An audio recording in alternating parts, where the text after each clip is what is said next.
أن لا إله إلا الله وحده لا شريك له وأشهد أن محمدا عبده ورسوله.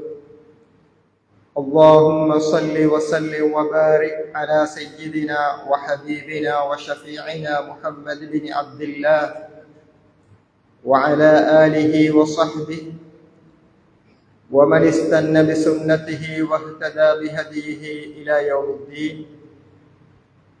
يا أيها الذين آمنوا اتقوا الله حق تقاته ولا تموتن إلا وأنتم مسلمون. يا أيها الناس اتقوا ربكم الذي خلقكم من نفس واحدة وخلق منها زوجها وبث منهما رجالا كثيرا ونساء واتقوا الله الذي تساءلون به والأرحام إن الله كان عليكم رقيبا. يا أيها الذين آمنوا اتقوا الله ولتنظر نفس ما قدمت لغد واتقوا الله إن الله خبير بما تعملون. إن أصدق الحديث كتاب الله وخير الهدي هدي محمد صلى الله عليه وسلم وشر الأمور محدثاتها وكل محدثة بدعة وكل بدعة ضلالة وكل ضلالة في النار. أما بعد. எல்லா புகழும் இவ்வுலகை படைத்தாலும் வல்லமை மிக்க அல்லாஹ்வுக்கு சுப்ஹானஹு வ தஆலா ஒருவனுக்கே உரித்தாகுக. ஸலவாத்தும் ஸலாமும் அருமை தூதர் முஹம்மது முஸ்தபா ரசூலே அக்ரம் ஸல்லல்லாஹு அலைஹி வஸல்லம் அவர்கள் மீதும் அவருடைய வாழ்க்கை வழிமுறைகளை அணுவணுவாக பின்பற்றிய சஹாபாக்கள், தாபிஊன்கள், தபஉத் தாபிஈன்கள், கியாமத் நாள் வரை ரசூலுல்லாஹி ஸல்லல்லாஹு அலைஹி வஸல்லம் அவர்களுடைய சுன்னாவழி வாழவிருக்கும் அனைத்து முஃமினான முஸ்லிமான ஆண்கள் பெண்கள் மீதும் உண்டாவதாக. அன்புக்கும் மரியாதைக்கும் உரிய அல்லாஹ்வின் நல்லடியார்களே, சகோதரர்களே, வாலிபர்களே, அல்லாஹு தஆலா நாம் இந்த உலகத்தில் வாழும் வரை எவற்றையெல்லாம் எமது வாழ்க்கையிலே கடைபிடிக்க வேண்டுமென கட்டளையிட்டிருக்கின்றானோ அவற்றை முடிந்தவரை எடுத்து நடக்கவும் பின்பற்றி நடக்கவும், எவற்றையெல்லாம் நாங்கள் நெருங்கக்கூடாது விலகிவிட வேண்டுமென தடுத்திருக்கின்றானோ அவற்றை முற்றாக விலகி அல்லாஹ்வை முழுமையாக முற்று முழுதாக வாழ்க்கையில் எல்லா துறைகளிலும், வாழ்க்கையில் எல்லா நிமிடங்களிலும் பொழுதுகளிலும் அல்லாஹ்வை பயந்து நடந்து கொள்ளும்படி எனக்கும் உங்களுக்கும் அன்பாக வசியத்தாக கூறிக்கொள்கின்றேன். அன்புக்கும் மரியாதைக்கும் உரிய சகோதரர்களே, அல்லாஹு தஆலா இந்த உலகை அவன் விரும்பிய விதத்திலே படைத்தான். படைத்த அல்லாஹு தஆலா மலக்குகளிலே அவனுக்கு விருப்பமானவராக ஜிப்ரீல் அலைஹிஸ்ஸலாத்து வஸ்ஸலாம் அவர்களை படைத்திருக்கின்றான். நபிமார்களை படைத்தான், மக்களை படைத்தான். அந்த மக்களிலே நபிமார்களை சிறப்புக்குரியவர்களாக மாற்றினான். அந்த நபிமார்களில் ரசூல்மார்களை, அந்த ரசூல்மார்களில் உலுல் அஸ்ம் என சொல்லப்படக்கூடியவர்களை, அவர்களில் முஹம்மது ஸல்லல்லாஹு அலைஹி வஸல்லம் அவர்களை சிறப்புக்குரியவர்களாக ஆக்கி வைத்திருக்கின்றான். அதுபோன்று இந்த பூமியை படைத்தான். இந்த பூமியிலே அல்லாஹ்வுக்கு விருப்பமான இடமாக பள்ளி வாயில்களை ஏற்படுத்தி இருக்கின்றான். இந்த பள்ளி வாயில்களில் மஸ்ஜிதுல் அக்ஸாவை சிறப்புக்குரியதாகவும், அதைவிட சிறப்புக்குரியதாக மஸ்ஜிது நபவியையும், அதையும் விட சிறப்புக்குரியதாக மஸ்ஜிதுல் ஹராமையும் அல்லாஹு தஆலா ஏற்படுத்தி இருக்கின்றான். காலங்களை படைத்தான். அந்த காலங்களை இரவு பகலாக மாற்றி வைத்திருக்கின்றான். இரவுகளிலே சிறந்த இரவாக லைலத்துல் கத்ரை வைத்தான். பகல்களில் சிறந்த பகலாக துல்ஹிஜ்ஜாவுடைய முதல் 10 நாட்களுடைய பகலை அல்லாஹு தஆலா சிறப்பாக்கி வைத்திருக்கின்றான். மாதங்களை படைத்தான். அந்த மாதங்களிலே அல்லாஹு தஆலா அஷ்ஹுருல் ஹுரும் என்று சொல்லப்படக்கூடிய சங்கையான மாதங்களாக துல்கஅதா, துல்ஹிஜ்ஜா, முஹர்ரம் மற்றும் ரஜப் என 4 மாதங்களை அல்லாஹு தஆலா சிறப்புக்குரியதாக ஏற்படுத்தி வைத்திருக்கின்றான். இதை பற்றி அல் குர்ஆன் கூறும் பொழுது, இன்ன இத்தத்தஷ் ஷுஹூரி இன்தல்லாஹி 12 ஷஹ்ரன் ஃபீ கிதாபில்லாஹ் யௌம ஹலகஸ் ஸமாவாதி வல் அர்த் மின்ஹா அர்பஅத்துன் ஹுரும். இந்த வானம் பூமி படைக்கப்பட்ட காலம் முதல் அல்லாஹ்விடத்திலே மாதங்கள் 12ஆக இருக்கின்றன. அந்த 12 மாதங்களில் அல்லாஹு தஆலா 4 மாதங்களை சிறப்புக்குரிய மாதங்களாக அல்லாஹு தஆலா ஏற்படுத்தி வைத்திருக்கின்றான். இந்த சிறப்புக்குரிய 4 மாதங்களை ரசூலுல்லாஹி ஸல்லல்லாஹு அலைஹி வஸல்லம் அவர்கள் கூறினார்கள். தொடராக வரக்கூடிய துல்கஅதா, துல்ஹிஜ்ஜா, முஹர்ரமும் இடையிலே வரக்கூடிய ஜுமாதாவுக்கும் ஷஅபானுக்கும் இடையிலே வரக்கூடிய ரஜபையும் அல்லாஹு தஆலா சிறப்புக்குரிய மாதமாக ஏற்படுத்தி வைத்திருக்கின்றான் என ரசூலுல்லாஹி ஸல்லல்லாஹு அலைஹி வஸல்லம் அவர்கள் கூறுகின்றார்கள்.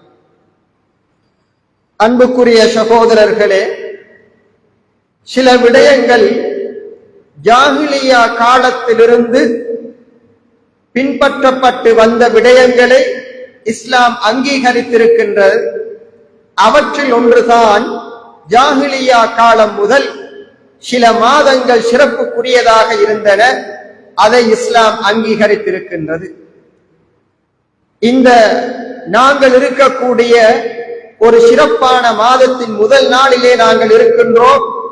முஹர்ரம் இன்று ஆரம்பமாக இருக்கின்றது. இந்த முஹர்ரத்துடைய ஆரம்பத்திலே நாங்கள் இருக்கின்றோம். அன்புக்குரியவர்களே, ஒவ்வொரு சமூகமும் அவர்களுடைய மார்க்கம், கலாச்சாரங்களுடைய பின்னணியிலே, அதன் அடிப்படையிலே சில நாட்களை அவர்கள் சிறப்புக்குரிய நாட்களாக வைத்திருக்கின்றார்கள். அதை அவர்கள் கொண்டாடுவதற்குரிய நாட்களாக வைத்திருக்கின்றார்கள். இஸ்லாம் எப்போதும் தனித்துவமானது. மற்ற சமூகங்கள், மற்ற கலாச்சாரங்கள், மற்ற அனுஷ்டானங்களிலிருந்து எப்பொழுதும் வேறுபட்டிருக்கின்றது, வேறுபட்டிருக்க வேண்டும் என்பதை தனது கொள்கையாக கொண்டிருக்கக்கூடிய ஒரு மார்க்கம் இஸ்லாம் மார்க்கம். அந்த வகையிலே இஸ்லாத்துக்கென தனியான சிறப்பு இருக்கின்றது.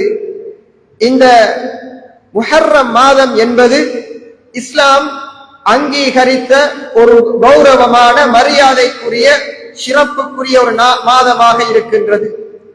இந்த மாதத்திலே நாங்கள் நோன்பு நோட்கின்றோம். ஆஷூராவுடைய நோன்பை நாங்கள் நோட்கின்றோம். ரசூலுல்லாஹி ஸல்லல்லாஹு அலைஹி வஸல்லம் அவர்கள் ரமபானை தவிர வேறு எந்த மாதத்திலும் முற்று முழுதாக மாதம் முழுவதுமாக நோன்பு பிடித்ததாக இல்லை. ஷஅபானிலே அந்த மாதத்தின் அதிகமான நாட்களிலே நோன்பு நோட்பார்கள். முஹர்ரத்தை பற்றி சொல்லும் பொழுது ரமதானை அடுத்து நோன்பு நோட்பதற்கு சிறந்த மாதம் முஹர்ரம் என ஒரு நபிமொழி இருக்கின்றது. அந்த அடிப்படையிலே நாங்கள் அதிகமான நோன்புகளை இதிலே பிடிக்கலாம். ஆனால் முற்று முழுதாக இந்த மாதம் முழுவதும் நோன்பு பிடிக்க வேண்டும் என்பது அல்ல. இதிலே ஆஷூரா என்று சொல்லப்படக்கூடிய முஹர்ரத்துடைய 10வது நாளிலே நோன்பு நோட்பது இஸ்லாம் மிகவும் வரவேற்ற ஒரு முக்கியமான சுன்னாவாக இருந்து கொண்டிருக்கின்றது. இந்த ஆஷூராவுடைய நோன்பு அதற்கென ஒரு வரலாறு இருக்கின்றது. ரசூலுல்லாஹி ஸல்லல்லாஹு அலைஹி வஸல்லம் அவர்களுக்கு நுபுவத்து கிடைப்பதற்கு முன்னால், நபித்துவம் கிடைப்பதற்கு முன்னால் ரசூலுல்லாஹி ஸல்லல்லாஹு அலைஹி வஸல்லம் அவர்கள் ஜாஹிலியா காலத்திலே மக்காவில் இருக்கக்கூடிய முஷ்ரிக்குகள் கூட இந்த ஆஷூராவுடைய நோன்பை பிடிப்பதை பார்த்திருக்கின்றார்கள். அவர்கள் நுபுவத்துக்கு முன்னால் இந்த ஆஷூராவிலே நோன்பு நோற்று இருக்கின்றார்கள். ஆகவே ஆஷூராவுடைய நோன்பு என்பது ரசூலுல்லாஹி ஸல்லல்லாஹு அலைஹி வஸல்லம் அவர்கள் மதீனாவுக்கு பின்னால் வந்த வரலாற்றோடு சம்பந்தப்பட்ட நோன்பு அல்ல. அதற்கு முன்னிருந்தே ஆஷூரா நோன்பு கடமையாக இருந்தது. இஸ்லாத்திலே நோன்பு கடமையாவது பல கட்டங்களாக கடமையாக்கப்பட்டது. முதலாவதாக ஒவ்வொரு மாதமும் 3 நாட்கள் ஐயாமுல் பீத் என சொல்லப்படக்கூடிய பிறை 13, 14, 15 என்ற இந்த 3 நாட்களும் வருடத்திலே வரக்கூடிய ஆஷூராவுடைய இந்த நாளையும் நோன்பு நோட்பது என்பது ஆரம்பத்திலே கடமையாக இருந்தது. இரண்டாவது கட்டமாக ரமதானுடைய நோன்பு கடமையாக்கப்பட்ட போது இந்த நோன்பு விருப்பமானவர்கள் பிடித்துக் கொள்ளலாம் என்ற அனுமதிக்குரியதாகவும் சிறப்புக்குரியதாகவும் மாற்றப்பட்டு விட்டது. ரமதானுடைய நோன்பிலும் ஆரம்பத்திலே ஒரு சலுகை அடிப்படையிலே அந்த நோன்பு கடமையாக்கப்பட்டது. நோன்பை பிடிக்க சக்தி உள்ளவர்கள் விரும்பினால் நோன்பை பிடிக்கலாம், அவர்கள் விரும்பினால் அதற்கு பதிலாக குற்ற பரிகாரமாக ஃபித்யா கொடுக்கலாம் என்று ஆரம்பத்திலே இருந்தது. இரண்டாம் கட்டமாக, மூன்றாம் கட்டமாக ஃபமன் ஷஹித மின்கும் அஷ்-ஷஹ்ர ஃபல்யஸும், யார் ரமதான் மாதத்தை அடைந்து கொள்கிறார்களோ அவர்கள் கட்டாயமாக நோன்பு பிடிக்க வேண்டும் என்ற மூன்றாவது கட்டமாக கடமையாக்கப்பட்ட ரமதானுடைய நோன்பை தான் நாங்கள் இப்பொழுது பிடித்துக் கொண்டிருக்கின்றோம். ஆகவே முதலிலே மாதம் 3 நாட்களும் வருடத்திலே ஆஷூராவும் தான் கடமையான நோன்பாக இருந்தது. அப்படி என்றால் ரசூலுல்லாஹி ஸல்லல்லாஹு அலைஹி வஸல்லம் அவர்கள் மதீனாவுக்கு வந்த போது மதீனாவிலே யகூதிகள் முஹர்ரமுடைய 10வது நாள் நோன்பு நோற்றிருப்பதை பார்த்தார்கள். அவர்களிடம் கேட்கின்றார்கள், நீங்கள் எதற்காக நோன்பு நோற்றீர்கள் என கேட்ட போது அல்லாஹு தஆலா பனு இஸ்ராயீல்களையும் மூசா அலைஹிஸ்ஸலாத்து வஸ்ஸலாம் அவர்களையும் ஃபிர்அவுனுடைய கொடுமையிலிருந்து பாதுகாத்த தினம் இந்த தினம் தான் என்று அவர்கள் கூறினார்கள். அப்போது ரசூலுல்லாஹி ஸல்லல்லாஹு அலைஹி வஸல்லம் அவர்கள் அந்த யகூதிகளை யூதர்களை பார்த்து கூறினார்கள், நஹ்னு அஹக்கு பிமூஸா மின்கும், மூசா அலைஹிஸ்ஸலாம் அவர்களுக்கு உங்களை விட நாங்கள் தான் மிகவும் தகுதியானவர்கள் என கூறினார்கள். கூறிவிட்டு சஹாபாக்களிடத்திலே கூறினார்கள், நீங்களும் இன்றைய நாளையிலே முஹர்ரமுடைய 10வது நாளிலே நோன்பு நோற்றுக் கொள்ளுங்கள் என கூறினார்கள். அன்புக்குரிய சகோதரர்களே, ரசூலுல்லாஹி ஸல்லல்லாஹு அலைஹி வஸல்லம் அவர்களுடைய மதீனாவுடைய வாழ்க்கையிலே இந்த முஹர்ரம் என்ற இந்த முஹர்ரத்தில் இருக்கக்கூடிய ஆஷூரா நோன்பு கடமையானது அல்லது அறிமுகமானது என்று நாங்கள் விளங்கிக் கொள்ளக்கூடாது. இது ஏற்கனவே அறிமுகமான ஜாஹிலியா காலத்திலிருந்து பிடிக்கப்பட்ட ரமதான் நோன்பு கடமையாவதற்கு முன்னால் கடமையான நோன்பாக இருந்தது. ஆனால் மதீனாவுக்கு வந்த போது இந்த தினத்தில் மூசா அலைஹிஸ்ஸலாத்து வஸ்ஸலாம் அவர்கள் பாதுகாக்கப்பட்டார்கள் என்ற அந்த புதிய ஒரு தெளிவுதான் இந்த யூதர்கள் மூலமாக ரசூலுல்லாஹ்வுக்கு கிடைத்ததை தவிர ஆஷூராவுடைய நோன்பு அவர்களுக்கு புதிதானதாக இருக்கவில்லை. இமாம் அஹ்மத் ரஹ்மத்துல்லாஹி அலைஹி அவர்களுடைய அறிவிப்பிலே இன்றைய தினத்தில் தான், இந்த ஆஷூராவுடைய தினத்தில் தான் அவர்களை சுமந்து சென்ற கப்பல், முஃமின்களை சுமந்து சென்ற கப்பல் ஜூதி என்ற மலையிலே கரை ஒதுங்கியதும் இதே நாளில் தான் என்று இமாம் அஹ்மத் ரஹ்மத்துல்லாஹி அலைஹி அவர்களுடைய அறிவிப்பிலே இருக்கின்றது. ஆகவே வரலாற்று ஆசிரியர்கள் இன்னும் பல சம்பவங்களை கூறினாலும் இவை ஆதாரபூர்வமாக இருக்கின்றன. ஆகவே அன்புக்குரிய சகோதரர்களே, அல்லாஹ்வின் நல்லடியார்களே, ஆஷூரா நோன்பு என்பது நீண்ட நெடிய வரலாற்றை கொண்டதாக இருக்கின்றது. இந்த நோன்பை மூசா அலைஹிஸ்ஸலாம் அவர்கள் பிடித்தார்கள், நூஹ் அலைஹிஸ்ஸலாத்து வஸ்ஸலாம் அவர்கள் பிடித்தார்கள், இப்ராஹிம் அலைஹிஸ்ஸலாம், இஸ்மாயில் அலைஹிஸ்ஸலாம் போன்றவர்கள் இந்த ஆஷுராவுடைய நோன்பை பிடித்திருக்கின்றார்கள் என்பது வரலாறாக இருக்கின்றது என்றால், இந்த ஆஷுராவுக்கு நீண்ட நெடிய வரலாறு ஒன்று இருக்கின்றது என்பதை நாங்கள் விளங்கிக் கொள்ள வேண்டும்.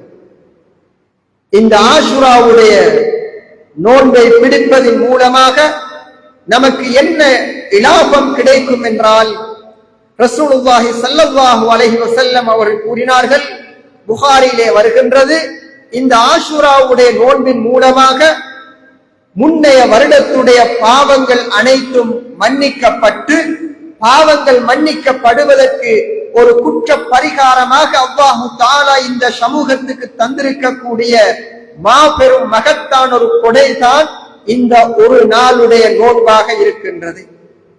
ஆகவே ஆஷுராவுடைய நோன்பு பிடிக்கப்படும் பொழுது எமது கடந்த ஒரு வருடத்துடைய பாவங்கள் மன்னிக்கப்பட்டு விடுகின்றன. இந்த பாவங்கள் மன்னிக்கப்பட்டு விடுகின்றது என்றால் எவ்வாறான பாவங்கள் மன்னிக்கப்பட்டு விடும் என்பதையும் எமது அறிஞர்கள் நமக்கு மிக தெளிவாக சொல்லி காட்டி இருக்கின்றார்கள்.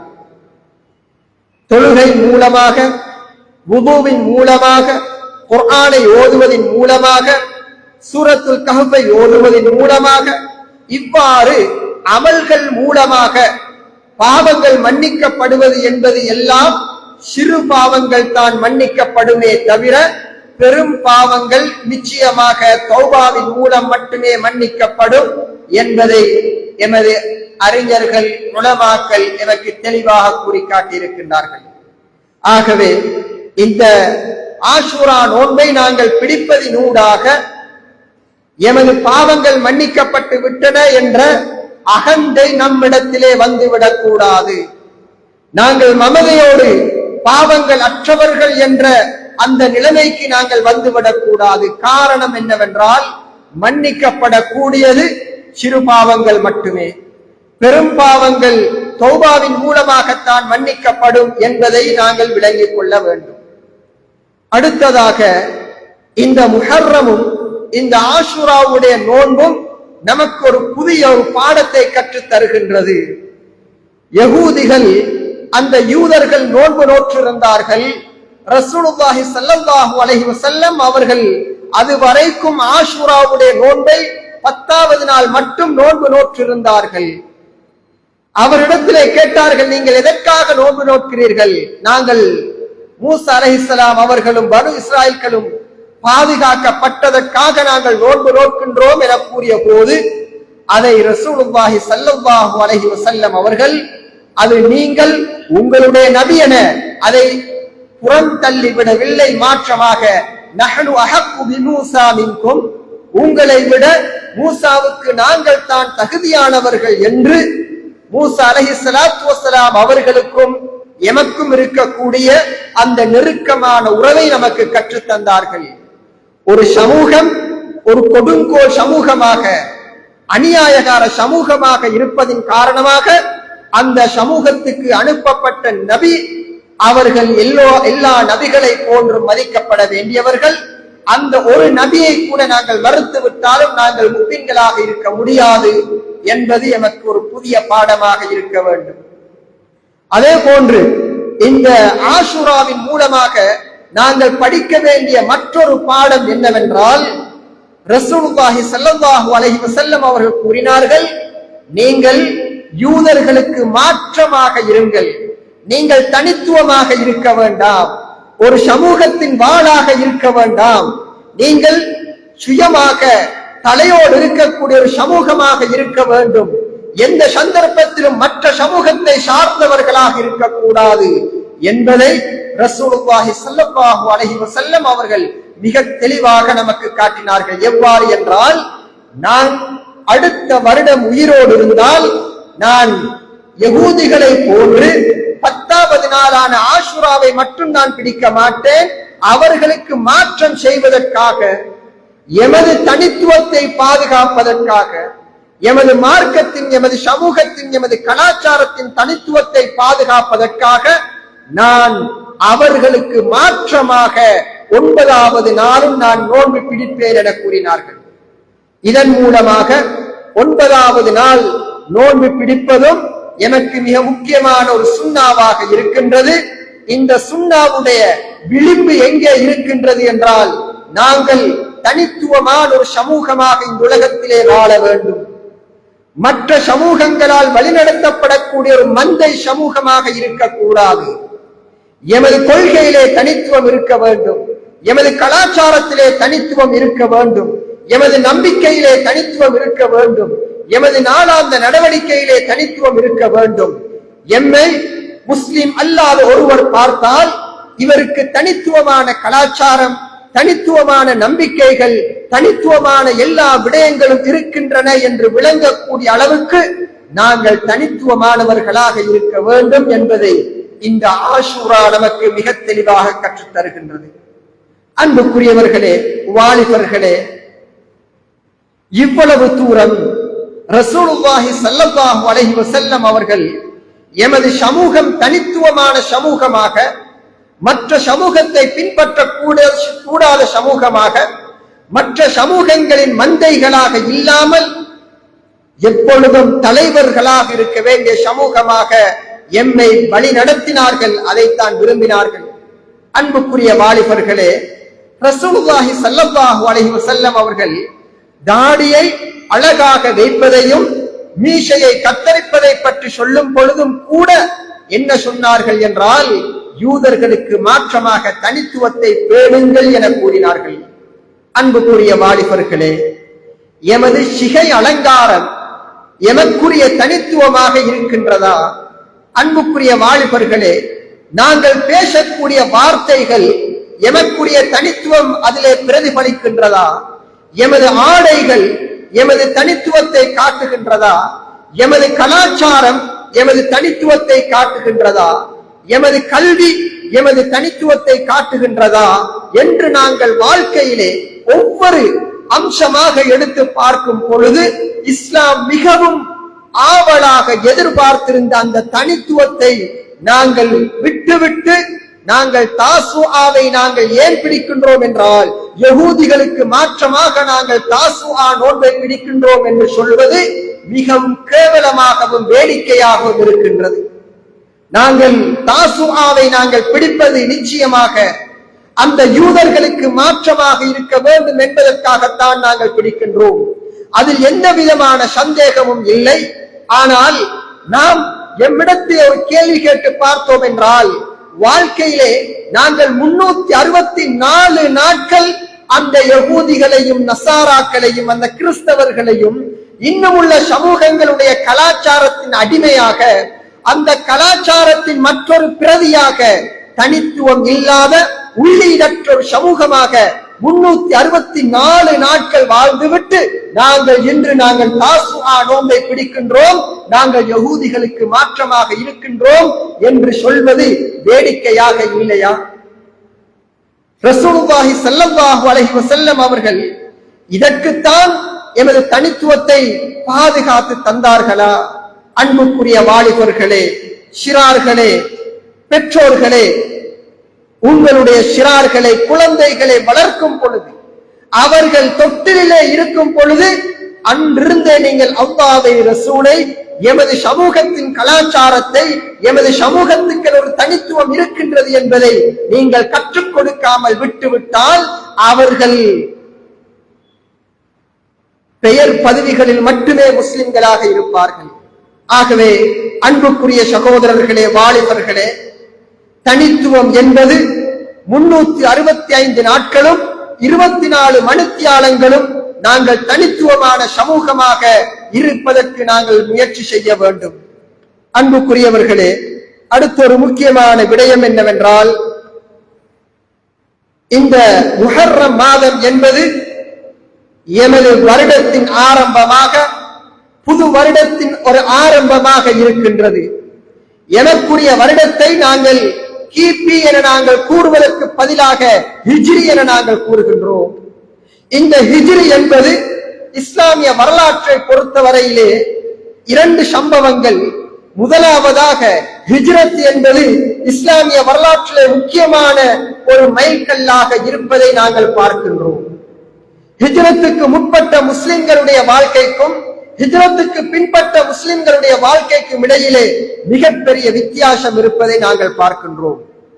அதே போன்று பத்ர் யுத்தம் என்பது இஸ்லாமிய வரலாற்றிலே இஸ்லாமிய சமூகத்தை முற்று முழுதாக புரட்டி போட்ட ஒரு சம்பவமாக பத்ர் யுத்தம் இருப்பதையும் நாங்கள் பார்க்கின்றோம். இந்த இரண்டு சம்பவங்களை எமது வரலாற்றிலே நாங்கள் முக்கியமான திருப்பு முனையாக வைத்திருக்கக்கூடிய நாம் இந்த ஹிஜ்ரி வருடத்தை நாங்கள் எவ்வாறு பார்க்கின்றோம்? முஹர்ரம் ஆரம்பித்து விட்டால் வாழ்த்துக்களை பரிமாறிக்கொள்வதன் மூலமாக நாங்கள் வரலாறு படைக்க முடியுமா என்றால் இல்லை. இந்த ஹிஜ்ரத் என்பதும் பத்ர் என்பதும் எப்பொழுதும் நாங்கள் எமது வரலாற்றிலே ஒரு மைல்கல்லாக தொடர்ந்தும் இருக்க வேண்டும் என்பது இஸ்லாத்துடைய விருப்பமாக இருக்கின்றது. ஆகவே அன்புக்குரியவர்களே, சகோதரர்களே, நாங்கள் இந்த ஹிஜ்ரத்தை அல்லது இந்த ஹிஜ்ரி வருடத்தை, ஹிஜ்ரி வருடத்துடைய முதலாவது மாதமான இந்த முஹர்ரத்தை மாற்றத்துக்குரிய ஒரு மைல்கல்லாக திருப்பு முனையாக நாங்கள் மாற்றிக்கொள்ள வேண்டும். இரண்டு கோணத்திலே நாங்கள் அதை பார்க்க வேண்டும். ஒரு சமூகமாக இந்த முஹர்ரம் மாதத்தை நாங்கள் எவ்வாறு பயன்படுத்திக் கொள்ளலாம் என்றால், ஒரு சமூகமாக நாங்கள் சிந்திக்க வேண்டும். எமது சமூகத்திலே கட்டாயமாக செய்யப்பட்டிருக்க வேண்டும், ஆனால் இதுவரை செய்யப்படவில்லை என்ற ஏதாவது மிக முக்கியமான ஒரு விடயத்தை ஒரு சமூகமாக இருந்து ஆராய்ச்சி செய்து அடுத்த வருடத்துக்குள் இன்னின்ன விடயங்களை, சமூக மாற்றங்களுக்குரிய அத்திவாரங்களை நாங்கள் போடுவோம் என நாங்கள் கங்கணம் கட்டிக்கொள்ள வேண்டும். அன்புக்குரிய சகோதரர்களே, முஸ்லிம்கள் எப்பொழுதும் பின்தங்கி இருப்பதற்கும் முஸ்லிம் அல்லாதவர்கள் மிக வேகமாக மின்னல் வேகத்திலே முன்னேறி கொண்டு செல்வதற்குமான காரணங்களில் ஒரு முக்கியமான காரணமாக, முதன்மையான காரணம் இல்லாவிட்டாலும் ஒரு முக்கியமான காரணமாக நாங்கள் எதை பார்ப்போம் என்றால், நாங்கள் எப்பொழுதும் சம்பவங்களின் நிழலாக உடனுக்குடன் என்னென்ன சம்பவங்கள் நடக்கின்றதோ அதற்கேற்ற விதத்திலே நாங்கள் எங்களை மாற்றிக் கொள்கின்றோமே தவிர, அந்த சம்பவங்களை உருவாக்கக்கூடிய சமூகமாக, நாட்டிலே மாற்றங்களை உருவாக்கக்கூடிய சமூகமாக, நீண்ட நாட்களுக்கான திட்டங்கள் இல்லாத சமூகமாக, மற்றவர்களுடைய திட்டத்திலே அந்த திட்டத்தின் சில்லுகளுக்குள் செக்கிவிட்ட வைக்கோலாக நாங்கள் இருக்கின்றோமே தவிர, 5 வருடங்களுக்கு எமது சமூகத்திலே என்ன மாற்றங்களை ஏற்படுத்தலாம் என்று நாங்கள் சிந்திக்காத ஒரு சமூகமாக இருக்கின்றோம். நாங்கள் மற்றவர்களுடைய திட்டத்தின் கீழ் நாங்கள் நசுங்கப்பட்டிருக்கக்கூடிய ஒரு சமூகமாக நாங்கள் இருக்கக்கூடாது என்றால், இந்த முஹர்ரம் மாதம் அதை பற்றி சிந்திப்பதற்கு மிக சிறந்த ஒரு மாதமாக இருக்கின்றது. அதே போன்று ஒரு தனி மனிதனாக, ஒரு முஸ்லிமாக தனது சுய வாழ்க்கையை ஒருமுறை சீர்தூக்கி பார்க்க வேண்டும். எனது வாழ்க்கையிலே நான் கடைபிடிக்க வேண்டி இருந்து இதுவரைக்கும் நான் செய்யாத, விட்டிருக்கக்கூடிய தவறு, விட்டிருக்கக்கூடிய கடமை என்ன, விடப்பட வேண்டிய தவறுகள் இதுவரைக்கும் நான் விடாமல் என்ன வைத்திருக்கின்றேன் என்று ஒவ்வொரு வருடமும் ஒவ்வொரு தனி மனிதனும் இரண்டு விடயங்களை இனம் கண்டு, இதை நான் இதற்கு பின்னால் செய்ய மாட்டேன், விட்டு விடுவேன் என்றும், இதற்கு பின்னால் இந்த நல்ல விடயத்தை நான் விடாமல் தொடராக எனது வாழ்க்கையிலே நான் கடைபிடிப்பேன் என்ற ஒவ்வொரு தனிநபரும் ஒவ்வொரு வருடமும் இரண்டு சபதங்களை மேற்கொண்டான் என்றால், அவனுடைய வாழ்க்கை இன்று வரைக்கும் எத்தனை பெரிய மாற்றங்களை கொண்டதாக இருந்திருக்கும். அன்புக்குரியவர்களே, நாங்கள் கேட்கக்கூடிய சமூகமாக மட்டுமல்லாமல் செயல்படக்கூடிய சமூகமாக நாங்கள் இருக்க வேண்டுமாக இருந்தால், எனக்கு என நாங்கள் ஒரு சமூகமாக இருந்து சிந்திக்க வேண்டும். இந்த சமூக மாற்றத்துக்கு நாங்கள் என்ன செய்யலாம்? எப்பொழுதுமே மற்றவர்களையும் அரசியலையும் மற்றவர்களால் ஏற்படுத்தப்படக்கூடிய சமூக மாற்றங்களையும் குறை கூறிக்கொண்டிருக்கக்கூடியவர்களாக நாங்கள் இருக்காமல், நாங்கள் இந்த சமூக மாற்றத்தை உருவாக்கக்கூடியவர்களாக, மந்தை சமூகமாக இல்லாமல் தலைமைத்துவ சமூகமாக மாறுவதற்கு அல்லாஹு தஆலா இந்த முஹர்ரம் மாதத்தை எமக்கான வாய்ப்பாக அருள்வானாக. ஆமீன் ஆமீன். வ ஆகிரு தஅவானா அனில் ஹம்துலில்லாஹி ரப்பில் ஆலமீன். அல்ஹம்துலில்லாஹி முத்தஃபர்ரித் பில் முல்கி வத் தத்பீர் லஹுல் ஹுக்மு வ லஹுல் அம்ர் வ ஹுவ அலா குல்லி ஷைஇன் கதீர் லா ராத்த லிகதாஇஹி வ லா முஅக்கிப லிஹுக்மிஹி வ ஹுவல் லத்தீஃபுல் கபீர். وأشهد أن لا إله إلا الله وحده لا شريك له وأشهد أن محمدا عبده ورسوله صلى الله على سيدنا محمد وعلى آله وأصحابه ومن سار على دربه واقتفى أثره بإحسان إلى يوم الدين. يا أيها الذين آمنوا اتقوا الله حق تقاته ولا تموتن إلا وأنتم مسلمون. يا أيها الناس اتقوا ربكم الذي خلقكم من نفس واحدة وخلق منها زوجها وبث منهما رجالا كثيرا ونساء واتقوا الله الذي تساءلون به والأرحام إن الله كان عليكم رقيبا. أما بعد فيا أيها المؤمنون لقد كرم الله تعالى الأنبياء والمرسلين بأن جعل التقوى أصلا من أصول أعمالهم يدعون قومهم إلى التقوى بنص واضح صريح. ولقد وصينا الذين أوتوا الكتاب من قبلكم وإياكم أن اتقوا الله. وحقيقة التقوى أن تعمل بطاعة الله على نور من الله رجاء ثواب الله وترك معاصي الله على نور من الله خوف عقاب الله. قال ابن عمر رضي الله تعالى عنه لا يبلغ العبد حقيقة التقوى حتى يدع ما حاك في الصدر. وقال الحسن البصري رحمه الله ما زالت التقوى بالمتقين حتى تركوا كثيرا من الحلال مخافة الحرام. وقال أحمد بن حنبل رحمه الله التقوى ترك ما تهوى لما تخشى. عباد الله، وللمتقين صفات ينبغي لكل مسلم أن يسعى للاتصاف بها قولا وسلوكا وعملا، منها الإيمان بالغيب والعمل الصالح. قال الله سبحانه وتعالى فإذا قرأت القرآن فاستعذ بالله من الشيطان الرجيم. أعوذ بالله من الشيطان الرجيم. بسم الله الرحمن الرحيم. ذلك الكتاب لا ريب فيه هدى للمتقين الذين يؤمنون بالغيب ويقيمون الصلاة ومما رزقناهم ينفقون. أقول قولي هذا وأستغفر الله العظيم لي ولكم فاستغفروه إنه هو الغفور الرحيم.